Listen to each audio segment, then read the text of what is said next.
ছুটির দিনে তেল নেই বেশিরভাগ পাম্পে, লম্বা সিরিয়ালে নাজেহাল গ্রাহক। রাত্রে 8টা বাজে আসছি, এখনো ফুয়েল লোড করতে পারি নাই। আমি রাত্র 2টা দাঁড়াইছি আর এখন তেলে এখনো যাইতে পারি নাই। আর 3 দিন যাবত বসে আছি, কোনো ভাড়া টাড়া ইনকাম আমরা কামার রোজগার কিছুই নাই। রেকর্ড পরিমাণ জ্বালানি মজুদ আছে, দাবি প্রতিমন্ত্রীর। 2 মাস আমদানি করা যাবে রাশিয়ার জ্বালানি। বাংলাদেশের ইতিহাসে সবচাইতে বেশি পরিশোধিত জ্বালানি আমাদের মজুদ রয়েছে। হাম উপসর্গ নিয়ে বাড়ছে মৃত্যুর মিছিল। টিকা ও সিরিঞ্জের যথেষ্ট মজুদ আছে, দাবি স্বাস্থ্যমন্ত্রীর। কেন্দ্রীয় ভাণ্ডারে নেই জীবন রক্ষাকারী জলাতঙ্কের ভ্যাকসিন। সংরক্ষিত আসনে বিএনপির মনোনয়ন প্রত্যাশীদের সাক্ষাৎকার। 4 শতাধিক প্রার্থীর সাথে দেখা করেছেন দলের চেয়ারম্যান ও প্রধানমন্ত্রী তারেক রহমান। নির্যাতিতদের মূল্যায়নের আশ্বাস। প্রশ্ন ছিল আমাদের উপর, আপনাদেরকে কেন দল নমিনেশন দিবেন? দলের উপর আস্থা আছে বিধায় আমি এসেছি। মহিলারা যে অবদান রেখেছে বিগত 15-16 বছরের আন্দোলনে, 17 বছরের আন্দোলনে, নিঃসন্দেহে তাদের সেই অবদানকেও মূল্যায়ন করা হবে। সংকটকালে লুকোচুরি নয়, দরকার আলোচনা, বললেন জামায়াত আমির। সবাইকে ঐক্যবদ্ধভাবে কাজ করার আহ্বান মির্জা ফখরুলের। দেশের পরিবর্তনের জন্য আমাদের মনে আবার স্বপ্ন জেগে উঠেছে। আমরা আবার ভাবছি যে আমরা আমাদের এই প্রিয় দেশটাকে আমরা বাসোপযোগী করে তুলব। মধ্যরাতে শুরু হচ্ছে হজ ফ্লাইট, উদ্বোধন করবেন প্রধানমন্ত্রী। 14টি ফ্লাইটে প্রথম দিন সৌদি যাচ্ছেন 6,000 মুসল্লি। মানিকগঞ্জে প্রথম শ্রেণীর ছাত্রীর মরদেহ উদ্ধার, ধর্ষণের আলামত মিলেছে জানিয়েছে পুলিশ। অভিযুক্তের বাবা ও চাচাকে পিটিয়ে হত্যা করেছে বিক্ষুব্ধরা।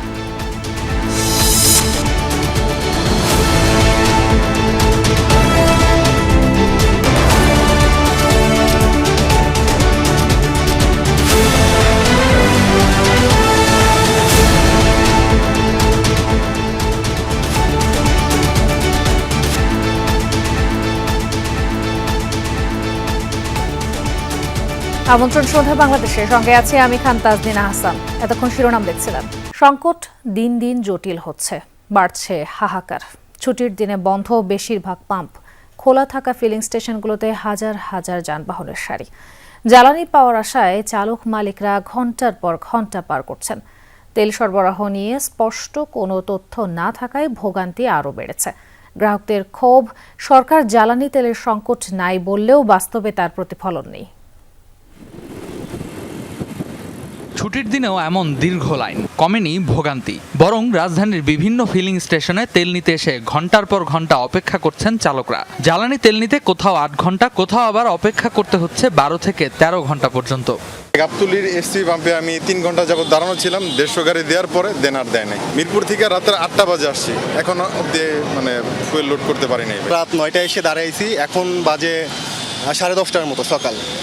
এখনো সিরিয়ালেই আছি আর কি, এখন পর্যন্ত যাইতে পারি নাই। সরকারি আশ্বাস থাকলেও মাঠ পর্যায়ে তার প্রতিফলন নেই বলেই দাবি ভুক্তভোগীদের। প্রতিদিনের এই দীর্ঘ লাইনে দাঁড়িয়ে সময় ও জ্বালানি দুটোই নষ্ট হচ্ছে চালক ও সাধারণ মানুষের।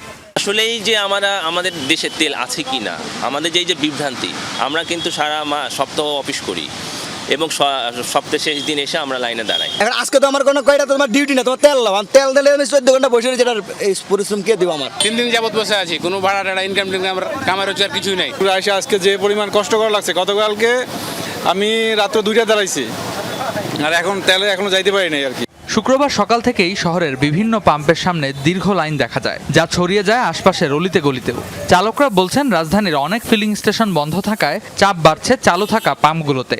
যে পাম্পে যাই এই পাম্পে শুধু বন্ধ। আমি তালতলা ঘুরে রাত্রে 7টা বাজে আমি পাম্পে এই পাম্পে ট্রাস্টে সিরিয়াল দিচ্ছি। আমরা এখানে লাইনে ঘন্টার পর ঘন্টা দাঁড়িয়ে আছি, আর কেউ লাইন ছাড়া ডুবে পড়লে এটা শুধুই আছে কষ্ট না, এটা মনে হয় হৃদয় ভেঙে যাচ্ছে, এরকম একটা অবস্থা।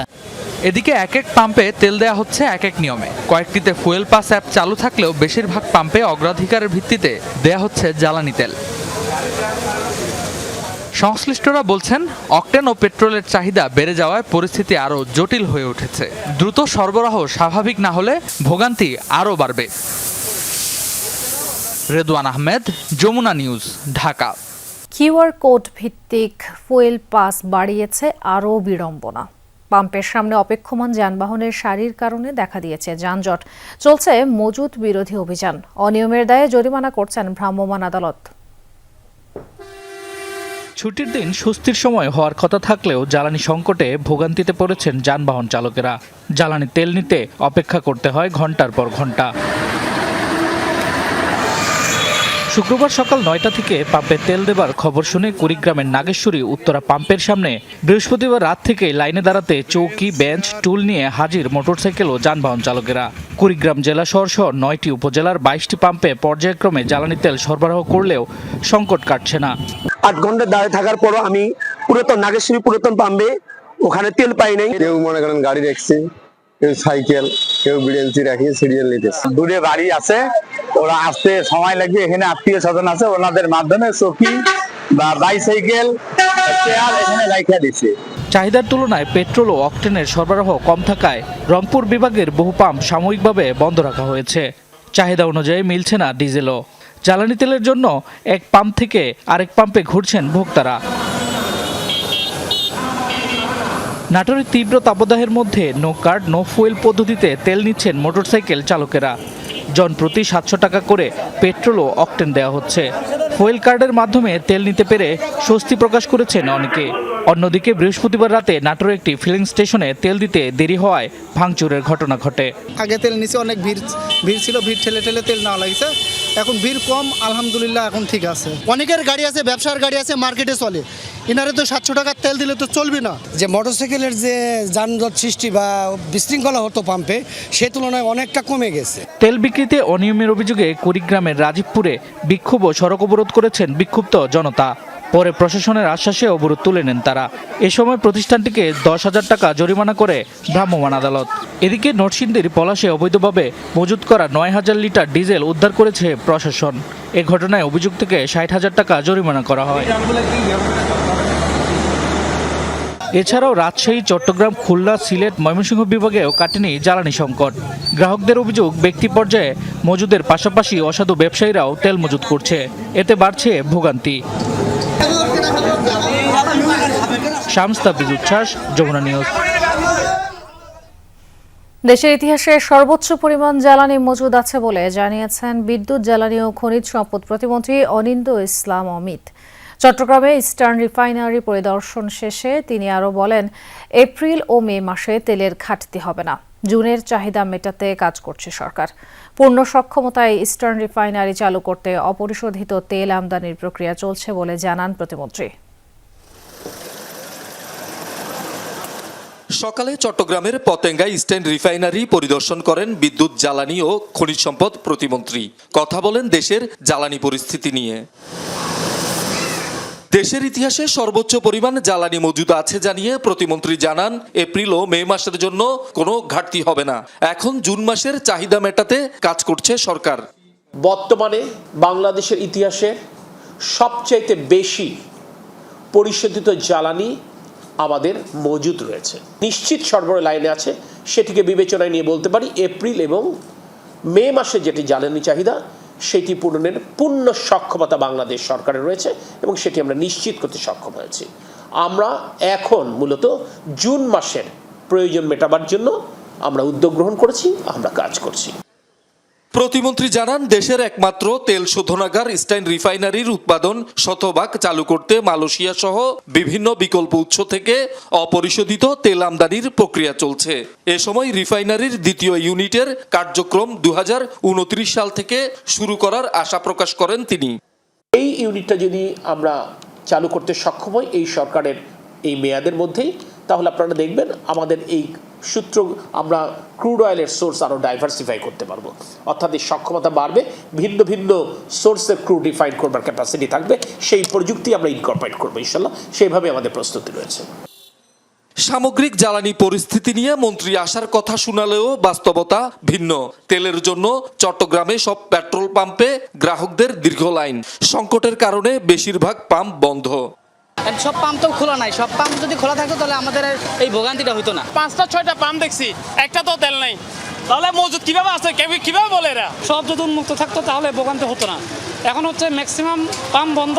মন্ত্রী তো মুখে বলতেছে, উনি আসি দেখুক, ওনার গাড়িতে তো আর উনি নিজে আসে না, আসে ওনার ড্রাইভার, যার কারণে ওরা বুঝে না। মন্ত্রী আমাদের বলে থাকেন যে পর্যাপ্ত তেলের মজুদ আছে, এখানে বলছে তেলের মজুদ নাই, তেল আনতে হচ্ছে। তাহলে কনস্পিরেসিটা কোথায় হচ্ছে সেটা আমার মনে হয় খুঁজে বের করাটা খুব বেশি দরকার।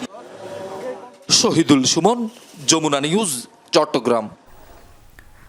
রাশিয়ার জ্বালানি আমদানিতে নতুন করে বাংলাদেশকে নিষেধাজ্ঞা থেকে 60 দিনের জন্য ছাড় দিয়েছে যুক্তরাষ্ট্র। মার্কিন পররাষ্ট্র দপ্তর 11 এপ্রিল আনুষ্ঠানিকভাবে বাংলাদেশের পররাষ্ট্র মন্ত্রণালয়কে এই সিদ্ধান্ত জানায়। বিশ্বজুড়ে চলমান জ্বালানি সংকটের অস্থিরতার মাঝে এটি বাংলাদেশের ওপর থাকা জ্বালানি সরবরাহের চাপ সাময়িকভাবে লাঘব করবে বলে আশা করা যাচ্ছে। 11 এপ্রিল থেকে কার্যকর হওয়া এই ছাড়ের মেয়াদ আগামী 9 জুন পর্যন্ত বহাল থাকবে। এর আগে গত 12 মার্চ মার্কিন ট্রেজারি বিভাগ রুশ অপরিশোধিত তেল ও পেট্রোলিয়াম পণ্য সংক্রান্ত লেনদেনে 30 দিনের ছাড় দিয়েছিল, যার মেয়াদ শেষ হয়েছে 11 এপ্রিল। একদিনে হাম ও তার উপসর্গ নিয়ে প্রাণহানি হয়েছে আরও 5 জনের। এ নিয়ে এক মাসে মৃতের সংখ্যা দাঁড়ালো 211। একদিনে রেকর্ড সংখ্যক হাম উপসর্গ নিয়ে রোগী ভর্তি হয়েছে রাজধানীর ডিএনসিসি ডেডিকেটেড হাসপাতালে। জ্বর, সর্দি, কাশির মতো উপসর্গ দেখা দিলেই হাম আশঙ্কায় শিশুদের হাসপাতালে নিয়ে আসছেন অভিভাবকরা। হামের সংক্রমণ ঠেকাতে জনসমাগম এড়িয়ে চলা, প্রয়োজন ছাড়া শিশুদের বাইরে না নেওয়ার পরামর্শ চিকিৎসকদের। হাসপাতালের জরুরি বিভাগে আসা শিশুদের প্রায় সবাই জ্বর, সর্দি, কাশি, পেট ব্যথা নিয়ে আসছে। হামের উপসর্গ থাকায় উদ্বেগ উৎকণ্ঠায় অভিভাবকরা। কেউ 4 থেকে 5 দিন, আবার কেউ 10 দিনের বেশি সময় সন্তান নিয়ে হাসপাতালে। আক্রান্ত শিশুদের বেশিরভাগেরই বয়স 1 বছরের কম। অভিভাবকরা জানান, জ্বর, সর্দি, কাশির পাশাপাশি পাতলা পায়খানা ও পেট ব্যথা, শরীরে দেখা যায় র্যাশও। বাচ্চা আমরা এখানে ভর্তি হয়েছি মঙ্গলবার, তখন এতটা সমস্যা ছিল না, জ্বর নিয়ন্ত্রণে আসছে না দেখে শ্বাসকষ্ট শুরু হয়েছে। এখন এখানে পিআইসিইউ সাপোর্ট নাই, বাবুর এখন পিআইসিইউ লাগবে। আগে জ্বর ছিল, জ্বরের পরে হাম হয়েছিল, হামের পরে এখানে চিকিৎসার পরে আল্লাহ দিল এখন ভালো। আজকে টিকিট হাম হচ্ছে আজকে 7 দিন, আর জ্বর ছিল 5 দিন, আর 2 দিন যাবত আমরা এখানে ভর্তি। ওর বয়স 3 মাস, ওরে ভিক্টোরিয়াতে নিয়েছিলাম 5 দিন যাবত জ্বর, তারপর গতকালকে থেকে র্যাশ উঠছে। হাম হয়েছে প্রথম অল্প অল্প দেখা দিচ্ছে, পরে এখানে আসছি, এখন দেখা যায় পুরো শরীর বাইরে গেছে। 24 ঘন্টায় ডিএনসিসি ডেডিকেটেড হাসপাতালে হামের রেকর্ড 121 জন রোগী ভর্তি হয়েছে। মোট ভর্তি 4 শতাধিক। চিকিৎসকরা বলছেন, রোগীর চাপ সামলাতে হিমশিম অবস্থা তাদের। আমরা নিজেরা স্যাটিসফাই হচ্ছি না, আমরা যেরকম তাদেরকে সার্ভিস দিয়ে অভ্যস্ত আমরা সেভাবে দিতে পারছি না। আমরা এরকম বাচ্চাও পেয়েছি যে 17টা হাসপাতাল ঘুরে ঘুরে আসছে। তো গার্ডিয়ানের জন্য প্লাস বাচ্চার জন্য এটা খুবই হয়রানি, এবং মানে বাচ্চাটা ধীরে ধীরে তো অসুস্থ হয়ে যেতে থাকে আরও বেশি। এরকম ভোগান্তি যাতে না হয় সেজন্য আপনারা আগে থেকেই পূর্ব প্রস্তুতি নেবেন। গত 1 মাসে দেশে হাম ও উপসর্গ নিয়ে মৃত্যু হয়েছে 2 শতাধিক শিশুর, আর আক্রান্ত ছড়িয়েছে 20,000। হাসিবুল করিম বিজয়, যমুনা নিউজ, ঢাকা। সময় মতো হামের টিকা দেওয়া শুরু হয়েছে, টিকার কোনো সংকোচ নেই। পর্যাপ্ত সিরিঞ্জ মে মাসের 15 তারিখ পর্যন্ত মজুদ আছে, এমনটা জানিয়েছেন স্বাস্থ্যমন্ত্রী সরদার মোহাম্মদ সাখাওয়াত হোসেন। দুপুরে সচিবালয়ের স্বাস্থ্য মন্ত্রণালয়ের সংবাদ সম্মেলনে এসব কথা বলেন স্বাস্থ্যমন্ত্রী। বলেন, ডেঙ্গু মোকাবেলায় ব্যবস্থা নেওয়া হয়েছে। আমি আপনাদেরকে নিশ্চয়তা দিচ্ছি, ভ্যাকসিন কার্যক্রমে আমাদের কোনো গাফিলতি নেই, আমাদের গুদামজাত বা স্টকের কোনো ঘাটতি নেই। ইনশাল্লাহ সামনের দিনও ঘাটতি হবে না। আমরা সব সময় যেভাবে এখন কাজ চিন্তাধারা নিয়েছি, সামনের 6 মাস পর্যন্ত আমরা স্টক কনফার্ম রাখবো। শখ করে অনেকেই বাড়িতে বিড়াল পোষেন, কিন্তু টিকা দেন না কেউ কেউ। রাজধানীর মহাখালীর সংক্রামক ব্যাধি হাসপাতালে দেখা গেছে, অ্যান্টি র্যাবিস ভ্যাকসিন নিতে আসা মানুষদের 60 ভাগই বিড়ালের কামড় বা আঁচড়ে জখম। অথচ এই হার একসময় ছিল 2 থেকে 3 ভাগ। সারা দেশে কুকুর বা বিড়ালের কামড়ের ঘটনা বাড়লেও স্বাস্থ্য অধিদপ্তরের কেন্দ্রীয় ভান্ডারে নেই ভ্যাকসিন। হাসান মিসবার রিপোর্ট। মহাখালীর সংক্রামক ব্যাধি হাসপাতাল রোগীর চাপ বাড়ায়। প্রাণীর কামড় বা আঁচড়ে জখম মানুষদের চিকিৎসায় খোলা হয়েছে আলাদা আউটডোর। প্রতিদিন নতুন রোগী আসে 500-র বেশি, আর পুরনো মিলিয়ে তা প্রায় 3 গুণ। অ্যাঞ্জেলা সরকারও এসেছেন ভ্যাকসিন নিতে। 4 বছর ধরে বিড়াল পুষলেও দেননি ভ্যাকসিন। একই বাস্তবতা অন্যান্যদের ক্ষেত্রেও। বিড়ালকে ভ্যাকসিন দেওয়া হয়নি। বিড়াল ভালো লাগে তাই পালি, ভ্যাকসিন এই বাইরে যাওয়া হয় না তো তাই। জানলা দিয়ে আমার বিছানায় জাম্প করে চলে আসছে, আসার পর আমি খেয়াল করি না ও পিছে ছিল, তো ওর মাথায় কেন আমি হাত বুলিয়ে দেই নাই, ও বিরক্ত হয়ে আল্লাদি করে মানে আঁচড় মেরে দিয়েছে আমাকে। বিড়ালে আঁচড় দিয়েছে, আর বিড়াল আনা হয়েছে 2-3 মাস। না না, ভ্যাকসিন দেওয়া নাই। হাসপাতালে পাওয়া গেল জলাতঙ্কে আক্রান্ত এক শিশুকে, বয়স 3.5 বছর। তার মা জানান, জখমের পরপরই ঢাকা মেডিকেলে টিকা নেওয়া হলেও 12 দিন ধরে অবচেতন আব্দুর রহমান। কত ডাকতেছি, কতভাবে কত কিছু করি। বাচ্চার ওজন মনে হয় 12 কেজি ছিল, এখন সেখানে মনে হয় 8 কেজিও নাই। আমার বাচ্চা শুকায় এখন এরকম অবস্থায় গেছে। 2025 সালে কুকুর বিড়ালের কামড় নিয়ে এই হাসপাতালে চিকিৎসা নিয়েছেন প্রায় 1.5 লাখ মানুষ। তাদের মধ্যে 40 ভাগ কুকুরের কামড় আর 60 ভাগই বিড়ালের কামড় বা আঁচড়ে জখম। মৃত্যু হয়েছে 59 জনের, আর চলতি বছর মারা গেছেন 11 জন। যখন আমি একটা বিড়াল বা কুকুর পোষার জন্য নিয়ে আসব, তখন আমার তারও সেফটিটা দেখতে হবে, যে ওইটা থেকে আমি আক্রান্ত হতে পারি। ওই বিড়াল আর কুকুরটাকে যদি আমরা বাচ্চা থাকতেই ভ্যাকসিন দিয়ে রাখি বা কতদিন পর পর দিতে হয় ওরকম যদি দিয়ে নেই, আমি সেফ। র্যাবিস হলে এটা আমরা জানি, আমরা দেখি 100% মৃত্যু, এটা আসলে সারার কোনো লক্ষণ নাই। সারা দেশের 416টি কেন্দ্র থেকে অ্যান্টি র্যাবিসের টিকা দেয়া হয়। বছরে 8 লাখ টিকা কিনে সরকার। বর্তমানে স্বাস্থ্য অধিদপ্তরের কাছে কোনো টিকা নেই। জায়গায় র্যাবিসের ভ্যাকসিন দেওয়া হয় 416টা জায়গায়। সেখানে আমরা চিঠি দিয়েছি যে তাদের পরিচালন বাজেট থেকে পরবর্তী সেন্ট্রালি না করার মতো তাদের প্রয়োজন মতো ভ্যাকসিন কিনবে বাজেট থেকে। এবং আমরা যে সিএমএসডির মাধ্যমে র্যাবিস ভ্যাকসিন কিনতেছি, সেটা মে মাসে প্রথম সপ্তাহ নাগাদ সাপ্লাই পাওয়া যাবে। কুকুর বিড়ালের কামড় বা আঁচড়ের পর সঙ্গে সঙ্গেই ক্ষারযুক্ত সাবান ও পানি দিয়ে 15 মিনিট ধুয়ে ফেলতে হবে। তারপর দ্রুত হাসপাতালে যাওয়ার পরামর্শ চিকিৎসকের। হাসান মিসবাহ, যমুনা নিউজ, ঢাকা। সংসদের সংরক্ষিত নারী আসনে চূড়ান্ত বাছাই পর্ব শুরু করেছে বিএনপি। শুক্রবার বিকাল 3টায় গুলশান কার্যালয়ে শুরু হয় মনোনয়ন প্রত্যাশীদের সাক্ষাৎকার। দুঃসময়ে দলের প্রতি অবদান, শিক্ষাগত যোগ্যতা এবং দক্ষদের প্রাধান্য দেয়া হবে বলে জানিয়েছেন বিএনপির নেতৃস্থানীয়রা। ত্রয়োদশ জাতীয় সংসদে সংরক্ষিত নারী আসনে কারা সংসদ সদস্য হবেন তা নির্ধারণে চূড়ান্ত বাছাই প্রক্রিয়া শুরু করেছে বিএনপি। শুক্রবার বিকেল 3:30 থেকে বিএনপির গুলশান কার্যালয়ে শুরু হয় মনোনয়ন প্রত্যাশীদের সাক্ষাৎকার। 2 দিনব্যাপী এই সাক্ষাৎকার শেষ হবে শনিবার। বিএনপি চেয়ারম্যান তারেক রহমানের সভাপতিত্বে মনোনয়ন বোর্ডে রয়েছেন দলের স্থায়ী কমিটির সদস্যরা। প্রার্থী বাছাইয়ের ক্ষেত্রে ত্যাগী ও যোগ্যদের প্রাধান্য দেয়া হবে বলে জানান দলের সিনিয়র যুগ্ম মহাসচিব রুহুল কবির রিজভী। মহিলারা যে অবদান রেখেছে বিগত 15-16 বছরের আন্দোলনে, 17 বছরের আন্দোলনে, নিঃসন্দেহে তাদের সেই অবদানকেও মূল্যায়ন করা হবে। পাশাপাশি সংসদে কথা বলা এবং কথা বলার জন্য এবং আইন প্রণয়নের ব্যাপারে যে জ্ঞান থাকা দরকার, যে শিক্ষা থাকা দরকার, এই সব বিষয়গুলো এখানে বিবেচিত হবে বলে আমি মনে করি। সাক্ষাৎকার শেষে দলীয় সিদ্ধান্তের প্রতি শ্রদ্ধাশীল থাকার কথা জানান মনোনয়ন প্রত্যাশীরা। আমরা কম বেশি সবাই অনেক ত্যাগ তিতিক্ষার মধ্য দিয়ে রাজনীতিটা করছি। ইনশাল্লাহ যাকে দিবে, যে আপাকে দিবে, আমরা সেটা অ্যাকসেপ্ট করবো। আমি ঠাকুরগাঁও ডিস্ট্রিক্টের একটা উপজেলা, মানে আমাদের বাংলাদেশের শেষ সীমান্ত থেকে এসেছি। আমি একটা আস্থা এবং আশা নিয়েই এসেছি। আমরা যে মানে রাজপথে থেকেছি, কি লাঞ্ছিত হয়েছি, কিভাবে আমরা রাজপথটাকে ধরেছিলাম, সেই যুক্তিগুলো ওনাকে দেখিয়েছি। আমি একজন তরুণ হিসাবে মনোনয়ন চাইতে এসেছি। উনি যদি আমাকে মনোনয়ন দিয়ে আমি এলাকার মানুষের কল্যাণে কাজ করে যাব। শুক্রবার সাক্ষাৎকার নেওয়া হয় রংপুর, রাজশাহী, বরিশাল, ফরিদপুর এবং খুলনার মনোনয়ন প্রত্যাশীদের। শনিবার চট্টগ্রাম, সিলেট, কুমিল্লা, ঢাকা এবং ময়মনসিংহের প্রার্থীদের সাক্ষাৎকার নেওয়া হবে। চূড়ান্ত প্রার্থীদের মধ্যে প্রতীক বরাদ্দ দেওয়া হবে 30 এপ্রিল। আগামী 12ই মে ভোট গ্রহণ। সুমাইয়া ঐশী, যমুনা নিউজ, ঢাকা। বিএনপির গুলশান কার্যালয় থেকে যোগ দিচ্ছেন সহকর্মী সাইফুদ্দিন রবিন।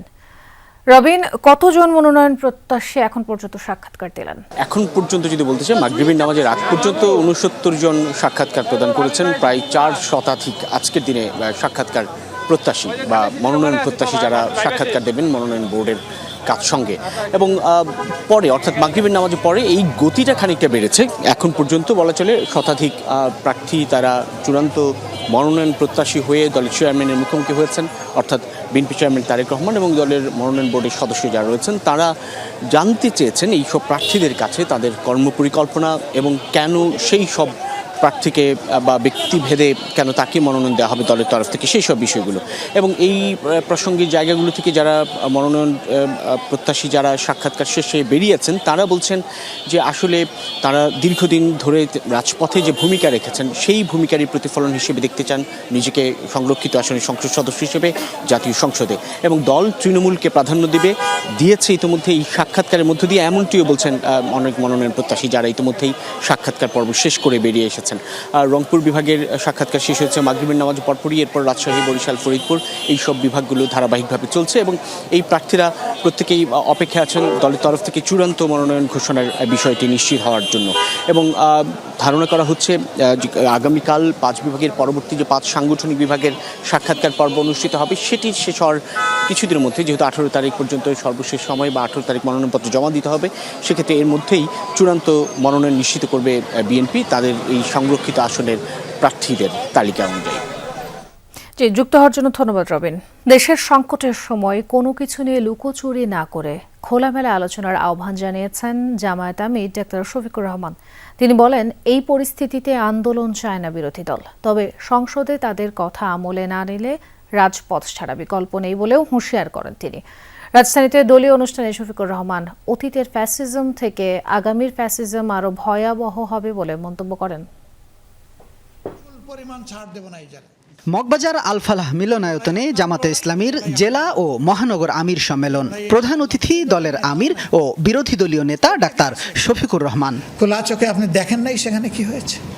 সম্মেলনে তিনি বলেন, বিগত নির্বাচনে অন্তর্বর্তী সরকারের যোগসাজশে ইঞ্জিনিয়ারিং হয়েছে, যা এরই মধ্যে সাবেক উপদেষ্টা ও সরকারি দলের কোনো এমপিরা স্বীকারও করেছেন। আর এখন বিএনপি ফ্যাসিবাদী কায়দায় দেশ চালাচ্ছে বলেও মন্তব্য করেন জামাত আমির। এই নির্বাচনকে সুষ্ঠু হতে দেওয়া হয়নি, এখানে ব্যাপক ইঞ্জিনিয়ারিং করা হয়েছে। শুধু বিগত ইন্টারিম গভর্নমেন্টের উপদেষ্টাই নয়, বরঞ্চ স্বয়ং সরকারেরই একজন প্রতিমন্ত্রী তিনিও বলে ফেলেছেন যে আন্দোলন করেছে ছাত্র যুব সমাজ, আমরাও ছিলাম, তবে প্রফেসর ডক্টর ইউনুস ক্যাপ্টেইনের হাতে যুক্তরাজ্যে গিয়ে তিনি ট্রফি তুলে দিয়ে এসেছেন। ডাক্তার শফিকুর রহমান বলেন, জ্বালানি তেল সংকট ও চাঁদাবাজির কারণে দ্রব্যমূল্য নাগালের বাইরে। সংসদের ভিতরে এমনভাবে বিবৃতি জ্বালানি এবং খনিজ সম্পদ মন্ত্রী দিচ্ছেন, মনে হয় যেন তেলের উপরে দেশ বাসতেছে। আগামী 2 মাসে নাই কোনো সংকট নাই। আরে ভাই, সংকট যদি না থাকে তাইলে কিলোমিটারের পর কিলোমিটার লাইন কেন গাড়ি আর মোটরসাইকেলের? মানুষ কি শখে গিয়ে সেখানে দাঁড়ায়? রাজনৈতিক ঐক্য থাকলে দেশের যে কোনো সংকট মোকাবেলা সম্ভব বলে মন্তব্য করেন জামাত আমির। জ্বালানি সংকট, বিদ্যুৎ সংকট, সার সংকট, এগুলা নিয়ে আলোচনা করি, এগুলা আলোচনা করা পছন্দ না, শুধু লুকোচুরি। শামীম রেজা, যমুনা নিউজ, ঢাকা। ফ্যাসিবাদী শাসন থেকে তরুণদের আত্মত্যাগের বিনিময়ে অর্জিত নতুন বাংলাদেশকে এগিয়ে নিতে সবাইকে ঐক্যবদ্ধ হওয়ার আহ্বান জানিয়েছেন বিএনপি মহাসচিব মির্জা ফখরুল ইসলাম আলমগীর। বলেন, এই দেশ আমাদের, অন্য কেউ এটি গড়ে দিয়ে যাবে না। দুপুরে রাজধানীর 100 ফিটে জেসিআই কার্নিভালে এই আহ্বান জানান তিনি। বিপুল জনগোষ্ঠী ও সীমিত খনিজ সম্পদ সত্ত্বেও 18 কোটি মানুষের খাদ্য নিরাপত্তা নিশ্চিত করা দেশের এক বড় অর্জন। শহীদ প্রেসিডেন্ট জিয়াউর রহমানের বহুদলীয় গণতন্ত্রের পথ ধরেই উন্নয়ন ত্বরান্বিত হয়েছে। এ সময় তিনি সামাজিক যোগাযোগ মাধ্যমের নেতিবাচক প্রভাব নিয়ে শঙ্কা প্রকাশ করেন। বিএনপি মহাসচিব সমৃদ্ধ বাংলাদেশ গড়ার স্বপ্ন নিয়ে তরুণদের এগিয়ে যাওয়ার আহ্বান জানান মির্জা ফখরুল।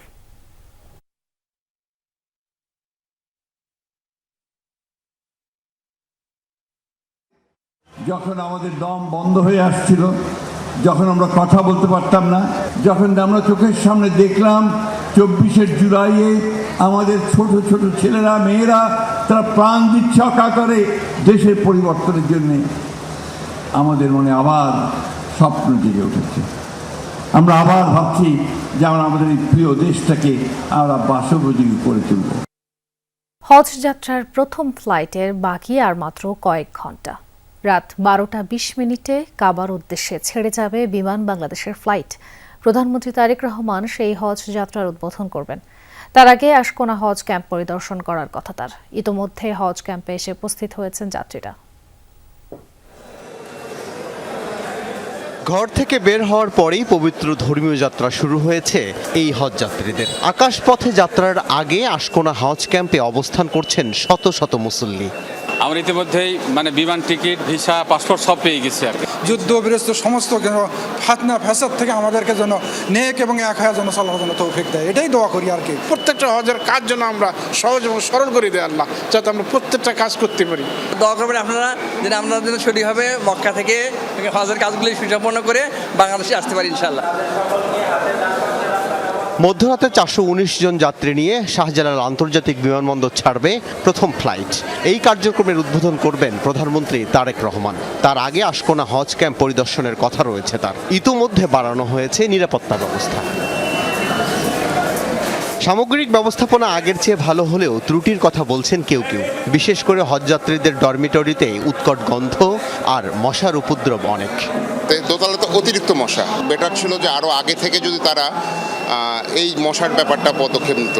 আল্লাহর কাছে আশা করি যে ইনশাআল্লাহ আমাদেরকে সঠিকভাবে হজ পালন করার তৌফিক ইনায়াত করবেন। আমরা সুষ্ঠুভাবে আল্লাহ আমাদেরকে হেফাজত করবেন এবং আমরা সুস্থ অবস্থায় আল্লাহ আমাদেরকে হজ করার তৌফিক ইনায়াত করবেন। হজ ক্যাম্প পরিদর্শন করে ধর্মমন্ত্রী জানান, যুদ্ধের কারণে হজ কার্যক্রম বিন্দুমাত্র ব্যাহত হবে না। এছাড়া আগামী বছর থেকে খরচ কমানোর কথাও জানান মন্ত্রী। কিভাবে হাজিদেরকে আরও কম মূল্যে সুযোগ সুবিধা দিয়ে যে অসুবিধাগুলি আপনারা বলতেছেন সেই অসুবিধাগুলি যেন না হয় ভবিষ্যৎ আমরা দেখব। কারণ সবচেয়ে বড় জিনিস হলো তো আমরা দায়িত্ব আল্লাহ পাকের রহমতে নিয়েছি, কয়েকদিন হয়। এবার ৭৮,৫০০ জন হজ পালন করতে সৌদি আরব যাবেন। শনিবার 14টি ফ্লাইটে সৌদি পৌঁছাবেন প্রায় ৬,০০০ যাত্রী। সবার ইমিগ্রেশন কার্যক্রম হচ্ছে আশকোনা হজ ক্যাম্পে। আল আমিনা কহন, যমুনা নিউজ, ঢাকা। হজ ক্যাম্প থেকে যোগ দিচ্ছেন সহকর্মী ফয়সাল মাহমুদ। ফয়সাল, ব্যবস্থাপনা নিয়ে হজ যাত্রীরা কি বলছেন? এবছর নতুন কি উদ্যোগ নেওয়া হয়েছে হজ নির্বিঘ্ন করতে? ব্যবস্থাপনা নিয়ে কিছুটা অভিযোগ ছিল শুরুতে হজ যাত্রীদের, যদিও পরবর্তীতে ধর্মমন্ত্রী, এখানে ধর্ম বিষয়ক মন্ত্রী, তিনি এসে পরিদর্শন করেছেন এবং বেশ কিছু বিষয় তিনিও নোটিস করেছেন এবং তিনি বলেছেন সর্বোচ্চ চেষ্টা করবেন সেই সব বিষয়গুলো সমাধান করার।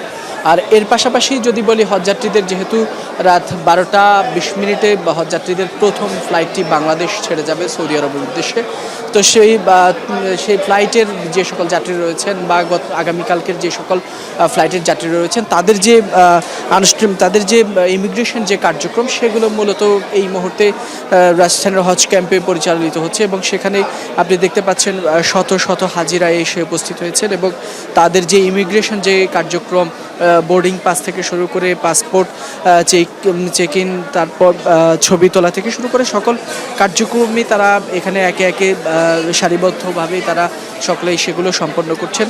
আমরা বেশ কয়েকজন যাত্রীর সাথে কথা বলেছিলাম, হজযাত্রীর সাথে কথা বলেছিলাম, তারা বেশ সন্তুষ্টি প্রকাশ করেছিলেন।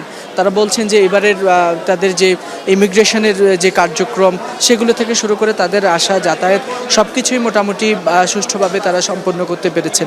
এর পাশাপাশি আমরা দেখছি এখান থেকে ইমিগ্রেশন পার হওয়া যে সকল যাত্রীরা রয়েছেন তাদেরকে ধর্ম মন্ত্রণালয়ের ব্যবস্থাপনায় তাদের নির্ধারিত বাস রয়েছে, যাদেরই বোর্ডিং পাস এবং ইমিগ্রেশন কার্যক্রম সম্পন্ন হচ্ছে তাদেরই সরকারি ব্যবস্থাপনায় তাদের এয়ারপোর্ট পৌঁছে দেওয়া হচ্ছে এবং পরবর্তী পদক্ষেপ সেখান থেকে শেষ করেই মূলত তারা সৌদি আরবের উদ্দেশ্যে রওনা করবেন। তাজনিম, যুক্ত হওয়ার জন্য ধন্যবাদ ফয়সাল। রাজধানীর মোহাম্মদপুরে আলোচিত আসাদুল হত্যাকাণ্ডে 6 আসামিকে গ্রেপ্তার করেছে আইন শৃঙ্খলা বাহিনী। এর মধ্যে মোহাম্মদপুর থানা পুলিশে 4 জন এবং র্যাব 2-এর অভিযানে আটক হয় আরও 2 জন। বৃহস্পতিবার রাতে ঢাকার নবাবগঞ্জ এলাকা থেকে তাদের গ্রেপ্তার করা হয়। ডিএমপির অভিযানে গ্রেপ্তার হয় আক্তার, আরিফ, মুন্না ও বকুল। এদিকে র্যাব 2-এর অভিযানে আটক আসাদুল ইসলাম ও শাওন। এর আগে বুধবার রাতে সাদেক খান ইটখোলা এলাকায় কুপিয়ে হত্যা করা হয় আসাদুল হক ওরফে লম্বু আসাদুলকে। একই এলাকায় 3 দিন আগে কিশোর গ্যাং দ্বন্দ্বে অ্যালেক্স ইমনকে একইভাবে কুপিয়ে হত্যা করা হয়। পরপর 2টি খুনের ঘটনায় আতঙ্ক বিরাজ করছে এলাকা জুড়ে। মানিকগঞ্জের 7 বছরের এক শিশু কন্যার মরদেহ উদ্ধারের ঘটনাকে কেন্দ্র করে ঘটে গেল ভয়াবহ ট্র্যাজেডি। অভিযুক্তকে না পেয়ে তার পরিবারের সদস্যদের ডেকে পিটিয়ে হত্যা করেছে বিক্ষুব্ধরা। প্রাণ গেছে আপন 2 ভাইয়ের, আহত হয়েছেন আরও একজন। এই ঘটনায় এলাকা জুড়ে বিরাজ করছে থমথমে পরিস্থিতি। মোতায়েন করা হয়েছে অতিরিক্ত পুলিশ। মানিকগঞ্জ সদর উপজেলার বনপাড়িল গ্রাম। বৃহস্পতিবার প্রতিবেশীর বাড়ির সামনে খেলা করছিল 7 বছরের আতিকা। হঠাৎই নিখোঁজ হয় শিশুটি। খোঁজাখুঁজির এক পর্যায়ে সন্দেহবশত এলাকারই নাইম নামের এক কিশোরকে জিজ্ঞাসাবাদ করে শিশুটির স্বজনরা। তার দেয়া তথ্য অনুযায়ী গ্রামের ভুট্টা ক্ষেত থেকে উদ্ধার হয় আতিকার মরদেহ। তুই তো আমার চোখের পানি এক ফুটা দেওয়া পারস না, চোখের পানি এই যে তোর আমি কালকে তো ডাক পারবে লাগছি, তুই কি বিউনস না রে মা। ভিড়ের সুযোগে পালিয়ে যায় অভিযুক্ত নাইম। পরিবারের অভিযোগ, কানের স্বর্ণালঙ্কারের লোভেই নাইম ও তার সহযোগীরা শ্বাসরোধ করে হত্যা করে আতিকাকে।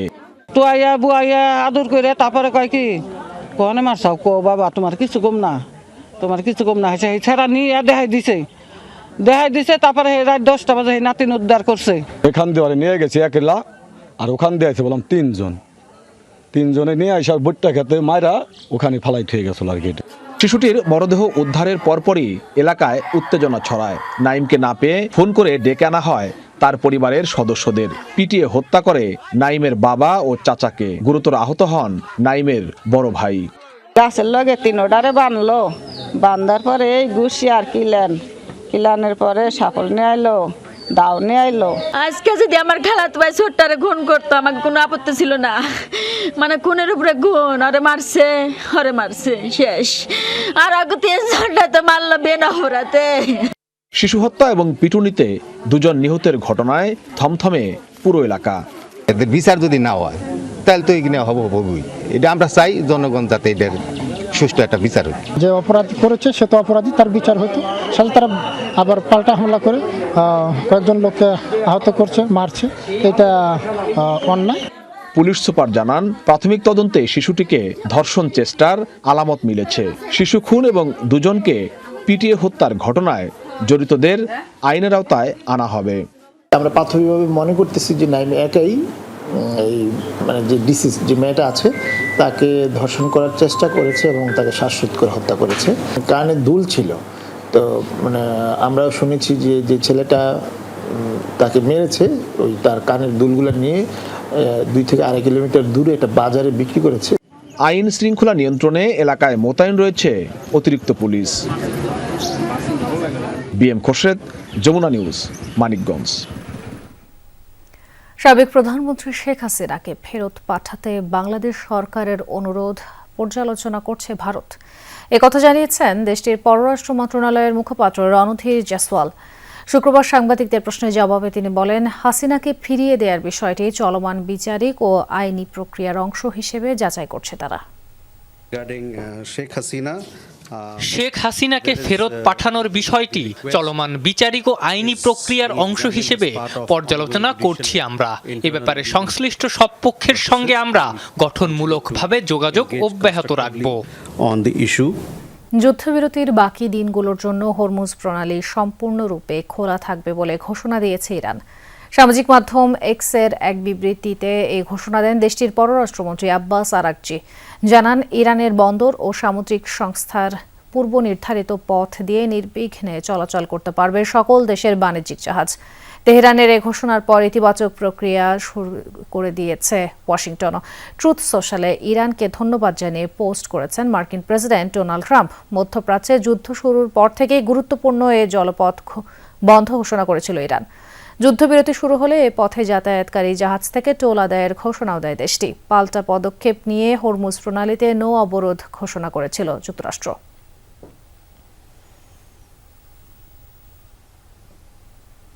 ইন্দোনেশিয়ায় একটি হেলিকপ্টার বিধ্বস্ত হয়ে 8 আরোহীর সবাই নিহত হয়েছেন। দেশটির পশ্চিম কালিমান্তান প্রদেশে হয়েছে এই দুর্ঘটনা। শুক্রবার কর্তৃপক্ষ জানায়, হেলিকপ্টারের ধ্বংসস্তূপ ও নিহতদের মরদেহ উদ্ধারে কাজ করছে উদ্ধারকর্মীরা। বৃহস্পতিবার উড্ডয়নের 5 মিনিট এয়ারবাস H-13 জোর হেলিকপ্টারটির সাথে যোগাযোগ বিচ্ছিন্ন হয়ে যায়। পরে সেটি একটি ঘন জঙ্গলে বিধ্বস্ত হয়। এখনও দুর্ঘটনার কারণ জানা যায়নি। নিহতদের মধ্যে 6 জন ছিল যাত্রী আর বাকি 2 জন ক্রু। স্থানীয় পুলিশের পাশাপাশি সামরিক বাহিনীর সদস্যরা অংশ নিয়েছে উদ্ধার কাজে। এই ছিল সন্ধ্যার বাংলাদেশের আয়োজনে। এতক্ষণ আমাদের সাথে থাকার জন্য ধন্যবাদ।